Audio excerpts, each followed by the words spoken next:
Middle east में चल रही जंग अब बेकाबू होती दिख रही है। जंग के 20वें दिन ईरान ने कतर में दुनिया के सबसे बड़े एलएनजी प्लांट पर मिसाइल मार दिया है। इस हमले से ईरान ने इजराइल, अमेरिका और डोनाल्ड ट्रंप को अब तक की सबसे बड़ी चुनौती दे दी है। वैसे गैस पर हमले की शुरुआत बुधवार को इजरायली एयरफोर्स की तरफ से हुई, जब इजराइल ने ईरान के सबसे बड़े गैस फील्ड साउथ पार्स पर घातक हमला किया। ये ईरान की अर्थव्यवस्था की रीढ़ है। इस हमले से ईरान को अरबों का नुकसान हुआ और आसमान काले धुएं से भर गया। इसी के बाद ईरान ने इसका बदला लेने के लिए कतर की रास लाफान इंडस्ट्रियल सिटी को निशाना बनाया। यहाँ दुनिया का सबसे बड़ा लिक्विफाइड नेचुरल गैस यानी एलएनजी प्लांट है। इस हमले ने कतर जैसे देश को, जो अभी तक शांत था, उसको भी युद्ध की आग में झोंक दिया है।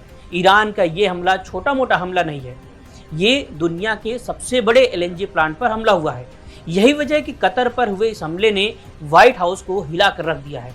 अमेरिकी राष्ट्रपति डोनाल्ड ट्रंप ने ईरान को अंतिम चेतावनी दे दी है।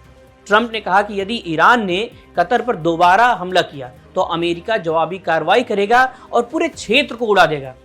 ट्रंप ने इजराइल को फिलहाल साउथ पार्स पर और हमले न करने को कहा है, लेकिन ईरान के सामने फिर से अपनी पुरानी शर्त दोहरा दी है, बिना शर्त आत्मसमर्पण। वहीं ईरान झुकने को तैयार नहीं है। तेहरान ने साफ कहा है कि वे अपनी आखिरी सांस तक लड़ेंगे।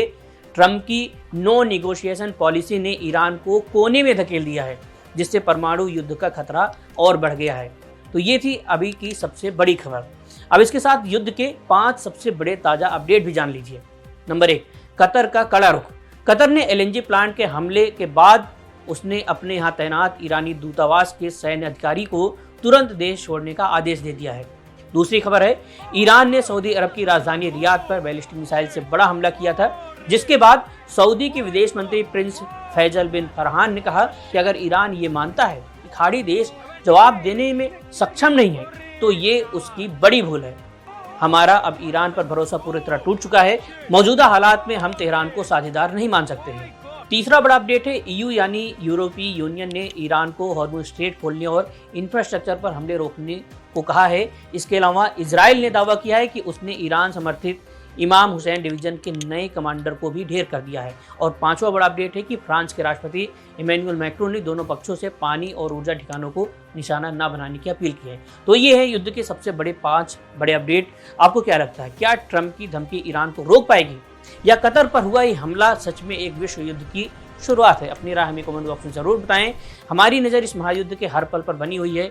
हर अपडेट के लिए जुड़े रहें एनडीटीवी इंडिया से।